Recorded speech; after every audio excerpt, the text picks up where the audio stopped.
edit မှာရှိနေတဲ့ prefab ထဲမှာရှိနေတဲ့ cursor ကိုပြပြချင်ပါတယ်ဒီ cursor မှာဆိုလို့ရှိရင်တစ်ခါလေးကြားလို့ရှိရင် standard ဖြစ်နေတတ်ပါတယ် standard ဆိုလို့ရှိရင် okay ပေးပြီးတော့ brush ကိုနှိပ်ကြည့်လိုက်ပါပုံတစ်ပုံဖွင့်ထားမှသူကသိတာပါမယ်အဲ့တော့မတို့ပုံတစ်ပုံဖွင့်လိုက်ပါမယ်ဟောဒါဆိုလို့ရှိရင်မတို့ရဲ့ brush size ပုံစံကိုမမြင်ရတော့ပါဘူးအရင်တော့အဝိုင်းလေးယူထားမယ်ဆိုရင်အဝိုင်းပုံစံလေးကိုမြင်ရပါတယ်အခုဆိုလို့ရှိရင်တော့သူကဒီမှာ brush 2 ပုံစံကိုပဲမြင်နေရတာဖြစ်ပါတယ်ဒီလိုမျိုးတစ်ခါတလေဖြစ်နေတတ်တဲ့ဆိုလို့ရှိရင် edit ထဲက prefab ထဲမှာရှိနေတဲ့ cursor လေးမှာပြန်ပြင်လိုက်ပါ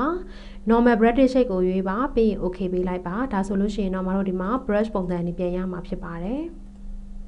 တခါလေလာကြားလို့ရှိရင် keyboard မှာ cap lock မီပွင့်နေမယ်ဆိုလို့ရှိရင်ဒီ brush size ကိုမြင်ရမှာမဟုတ်ပါဘူး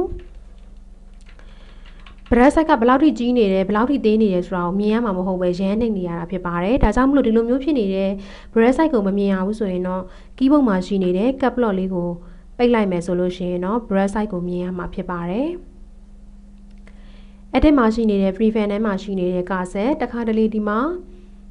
puzzle လေးဝင်နေမယ်ဆိုလို့ရှိရင် brush size ကိုမြင်ရမှာမဟုတ်ပါဘူးဒါကြောင့်မလို့ keyboard မှာရှိနေတဲ့ cap lock မီအဖွင့်အပိတ်လေးနဲ့ဒီကောင်လေးကိုပြန်ပြီးတော့ယူပေးရမှာဖြစ်ပါတယ်ဒီလိုမယူဘဲနဲ့ edit မှာရှိနေတဲ့ prefab ထဲက cursor ထဲမှာ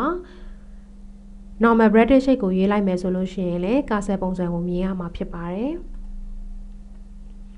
ဒါကတော့ prefab ထဲမှာ cursor ကိုပြင်တာဖြစ်ပါတယ်